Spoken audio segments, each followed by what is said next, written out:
State sentinel में आपका स्वागत। मैं हूं रविंद्र सिंह। एक ऐसे शख्स से आपको मिलाने जा रहा हूं जो अपने फिल्मों के जरिए डोगरी को भी जिंदा रखे हुए है और समाज में ऐसा काम, ऐसा मैसेज देता है अपने फिल्मों के जरिए। ऐसे ही शख्स से आपको मिलवाने जा रहा हूं क्योंकि समाज में ये लोग अहम रोल निभाते हैं। इस वक्त हम केसी पीवीआर में हैं, केसी थिएटर में, और एक और फिल्म रिलीज हुई है आखिरी आस। इस फिल्म में समाज के लिए एक मैसेज है क्योंकि प्रधानमंत्री नरेंद्र मोदी ने जो आयुष्मान भारत कार्ड, जो मेडिकल जो इंश्योरेंस थी वो लॉन्च की थी, उसके बाद जो है लोगों को काफी फायदा हुआ, लेकिन सभी लोगों को ये अवेयरनेस नहीं है कि इसको कैसे प्राप्त करना है, कैसे इसका लाभ लेना है। उसी को लेकर इस शख्स ने ये काम किया है। बहुत रिस्की है ये, खासकर जम्मू कश्मीर में इस तरह के एक्सपेरिमेंट करने बहुत ज्यादा मुश्किल हैं, लेकिन अपनी फिल्मों के जरिए मैंने कहा जैसे डोगरी को जिंदा रखे हुए हैं सही मानों में। आऊं शिंदा रसाना केस पर फिल्म बहुत अच्छा काम किया है। मेरे साथ हैं डीके साहब, आपका बहुत बहुत स्वागत सर। Thank you sir. एक और आपने एक्सपेरिमेंट किया और ये काबिले तारीफ है, समाज में एक मैसेज दे रहे हैं। ये फिल्म है आखिरी आस। आज इसका एक शो होने जा रहा है केसी पीवीआर में, यूट्यूब पे रिलीज हो गई है। शिंदा साहब, क्या कहोगे सबसे पहले इस फिल्म के बारे में? सर, मूवी के बारे में यही कहूंगा कि हमारे आदरणीय प्रधानमंत्री मोदी जी वो विश्व गुरु हैं, वो एक शक्ति हैं, और जिस तरह वो काम कर रहे हैं, प्रेरित कर रहे हैं हमारे 150 करोड़ हिंदुस्तानियों को या पूरे वर्ल्ड को, तो उनके काम में जरा सा कहते हैं ना कि राम जी अगर पुल पे चल रहे हैं तो पीछे का हम कंकर बन के उनके साथ चल रहे हैं, उनके साथ पुल में वो बंधे पड़े हैं। तो I am proud fan of my PM. और रही बात अपनी कलाकारी की, तो इस मूवी का सर उद्देश्य यही है कि आज तक सर आपने देखा होगा कि मैक्सिमम आप हॉस्पिटल्स में जाएं, आप प्राइवेट, कोई भी बंदा बीमार पड़ जाता है तो पहले उसको बीमारी की टेंशन नहीं होती, उसको ये टेंशन होती है कि खर्चा कितना आएगा। एब्सोल्युटली, ये बिल्कुल सच है। खर्चा कितना आएगा, और खर्चे का नाम सुनते ही हो सकता है बंदा वैसे ही आधा मर जाए कि मैं कैसे, मैं बच भी पाऊंगा नहीं पाऊंगा। लेकिन मोदी जी अवतार बन के आए हैं, उन्होंने ये आयुष्मान भारत और जन औषधि पे जो उन्होंने ये स्कीम्स लॉन्च की है इंडिया में, 5 लाख तक की कोई भी बीमारी है वो आपका मुफ्त इलाज उसका हो सकता है। ये फिल्म क्या कह रही है आखिरी आस? फिल्म यही कह रही है कि आपकी आखिरी आस जो है वो आयुष्मान भारत है, आपकी आखिरी आस जन औषधि है, आपकी आखिरी आस अगर आप सोचते हैं कि आप इस धुरा को छोड़ने वाले हैं, आप मरने वाले हैं, ऐसा नहीं है। आपके प्राणों को बचाने के लिए भगवान ने आखिरी आस भेजी। कहानी के जरिए आपने लोगों को समझाने की कोशिश की है। लेकिन साहब, डीके साहब, ये भी रहता है कि जो दूर दराज पहाड़ों में रहते हैं, पहाड़ी क्षेत्रों में रहते हैं, वो इससे अवेयर ही नहीं है कि इस तरह की स्कीम, बहुत बड़ा नंबर है ऐसा एक, ये फिल्म उन तक पहुंचनी चाहिए। ये बिल्कुल पहुंचनी चाहिए रविंद्र सर। आजकल वैसे जितना भी पिछड़ा हुआ इलाका हो, डिजिटली वो हो रहा है, कनेक्ट हो रहे हैं हम। यूट्यूब मुझे लगता है कि ऐसा माध्यम है जो हर इंसान को पता है कि यूट्यूब कोई ऐसी चीज है, वहां पे सब कुछ दिख जाता है। तो मेरी यही कोशिश है कि ये मूवी वहां तक पहुंचे और कोई बेचारे जो बीमार हमारे जो लोग जो लाभार्थी नहीं हुए हैं, जिनको इस चीज का बेनिफिट नहीं मिला है, उनके लिए ये आखिरी आस बन के है कि आप जाइए, अपना कार्ड बनाए। कार्ड निःशुल्क बन रहा है। मुश्किल था शूट करना, कुछ दिक्कतें आई? अरे रविंद्र सर पूछो मत। कहते हैं ना, जब आप कोई कार्य के लिए निकलते आगे, पता कि रह रहकर मेरे लहू में एक उफान आया है, रह रहकर मेरे लहू में एक उफान आया है, मेरी कश्ती वहां ले चलो जहां तूफान आया है। तो सर ये तूफान बड़ा सारा आया। जब मैंने शूट किया, शूट के दौरान मेरा एक्सीडेंट भी हुआ, शूट के दौरान हुआ, मेरी ये पूरी बाजू छिल गई थी पूरी। और वो उस समय जो मौसम था, इस तरह का मौसम था कि ना सर्दी थी ना गर्मी थी, लाइट बंद थी, कंटेनमेंट चल रही थी।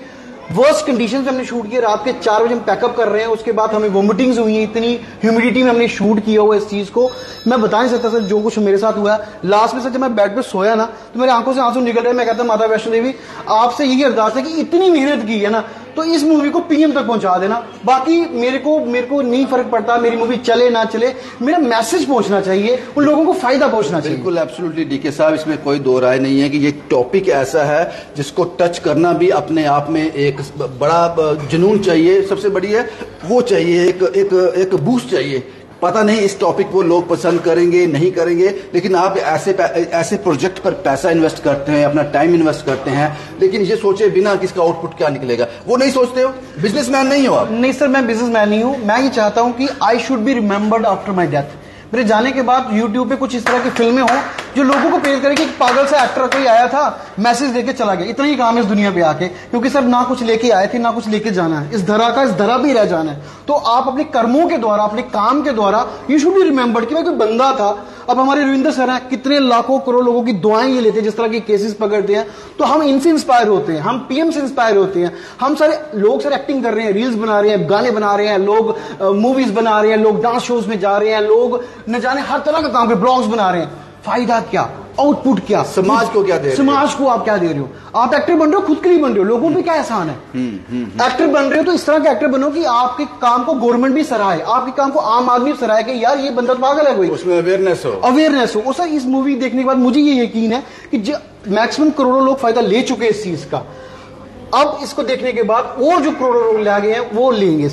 डीके साहब, एक आखिरी सवाल कि ये मूवी आज आप एक शो चलेगा KCPVR में, लेकिन ये मुझे लगता है कि ये मूवी हर इंसान तक पहुंचनी चाहिए, तो उसके लिए क्या आपने सोल्यूशन निकाला है? ये पॉसिबल नहीं है कि हर कोई थिएटर में आकर इसको देख सके, इससे अवेयरनेस हो सके, तो उसके लिए क्या है? थिएटर का सर ये था कि मैंने इसको थिएटर पे रिलीज इसलिए किया क्योंकि इस तरह की जो मूवीज हैं पहले उनकी रिलीजिंग जो है वो थिएटर पे बनती, चाहे आप एक दिन का शो करें चाहे एक शो करें, क्योंकि इसको सेंसर बोर्ड मैंने पास करवाया है गवर्नमेंट ऑफ इंडिया से। सेंसर बोर्ड एक फॉर्मेलिटी होती है, एक फॉर्मेलिटी होती है। उसके बाद फिल्म यूट्यूब पे आएगी, इसके बाद मेरा ये सर जो अलग जो है ये रुकेगी नहीं। यूट्यूब पे कहाँ आएगी पहले ये बताओ, लोग जानना चाहते हैं। सुमन केसर प्रोडक्शन यूट्यूब चैनल, सुमन केसर प्रोडक्शन यूट्यूब चैनल, वहां पे ये मूवी इस समय ऑनर हो चुकी है, आप जाके देख सकते हैं। और रविंद्र सर ये इस रिलीजिंग के बाद मैं रुकूंगा नहीं, मैं कोने कोने में जाके इस मूवी को प्रोजेक्टर्स पे, इस मूवी को किसी तरह मैं कहता हूं नुक्कड़ करके, किस तरह करके मैं इसको हाईलाइट करूंगा कि इस मूवी को देखो, फिर आयुष्मान को समझो, आयुष्मान को समझो, अपने कार्ड बनाओ, अपना कार्ड बनाओ तो लाभार्थी बनो, लोगों को बताओ कि अब बीमारी जो है सर, इसकी टैगलाइन ये है कि अब बीमार नहीं रहा लाचार, हो रहा मुफ्त उपचार। तो ये गवर्नमेंट ऑफ इंडिया की स्कीम है। मेरी कोशिश है कि अपनी गवर्नमेंट का साथ हो, अपनी गवर्नमेंट की फिल्में आप बना रहे हो जिसमें सर कुछ भी नहीं है, फायदा नहीं है। तो लोग कहते हैं पागल है, फैमिली सपोर्ट करती है, लोग कहते हैं ये तो मेंटल है। सर आपको याद होगा कि शिंदा के टाइम मैंने अपनी वाइफ के गहने गिरवी रखे हुए थे। हाँ। तो अभी भी वो वापस नहीं आया, तो मैंने एक पंगा एक और ले लिया है। मैं उस दिन का वेट कर रहा हूँ जिसने मेरे घर वाले मुझे घर से निकाल देंगे, लेकिन तब तक मैं काम करूंगा सर, तब तक मैं काम करूंगा और बताऊंगा एक मैसेज। आपने सही कहा कि काम ऐसा करो कि मरने के बाद भी जिंदा रह जाओ। जी सर, शुक्रिया डीके साहब। Thank you sir, thank you so much for coming. इस फिल्म को सपोर्ट कीजिए। आखिरी आस आज ये KCPVR में रिलीज हुई है, एक फॉर्मेलिटी थी, एक शो है यहाँ पे, उसके बाद YouTube पे ये फिल्म रिलीज हो चुकी है। आपको सिर्फ इतना करना है, जो डीके साहब ने मेहनत की है, जो इस पर इन्वेस्टमेंट की है, ये आपसे बदले में कुछ चाहते हैं। ये क्या चाहते हैं कि ये फिल्म मेरी हर कोने में पहुंचे, प्रधानमंत्री तक पहुंचे और उन लोगों तक पहुंचे जिसको आयुष्मान भारत की जरूरत है। साहब एक बार फिर बता दो, कहां कौन सा आपका चैनल है यूट्यूब पे? सुमन केसर प्रोडक्शन यूट्यूब चैनल, उस पे जाइए। ये मूवी अपलोड हो चुकी है, उस पे मेरा और भी काम है। मैंने स्वच्छ भारत पे फिल्म बनाई है, मैंने काली सुबह ड्रग्स पे मूवी बनाई है, मैंने रसाना केस पे मूवी बनाई है, मैंने बेटियों पे मूवी बनाई है, फिर मैंने शिंदा मूवी बनाई है डोगरी की, अब ये मूवी आई है आयुष्मान भारत के ऊपर। जरूर देखिएगा, प्यार दीजिएगा। आप कुछ भी चीज वायरल कर सकते हैं क्योंकि आप जनता है, आप मालिक हैं, आप माई बाप हैं। डीके साहब को सपोर्ट कीजिए। पता नहीं क्या फीडबैक रहता है इनकी फैमिली का, लेकिन मैं कह सकता हूं मरने के बाद लोग इनको याद रखेंगे, क्योंकि एक दिन सबको मरना है, ये सच है। क्योंकि जो समाज के लिए ये कर रहे हैं उसके लिए आपको इनको सपोर्ट जरूर करना चाहिए। ये फिल्म जरूर देखना, आखिरी आस यूट्यूब पे है, हर भारतीय तक ये फिल्म पहुंचनी चाहिए। और डीके साहब कहते हैं कि मेरी जो मेहनत है, इतनी मेहनत, इतनी लगन सफल हो जाएगी अगर प्रधानमंत्री नरेंद्र मोदी तक ये वीडियो पहुंच जाए। शुभम कुमार के साथ Ravindra Singh, the state sentinel के लिए।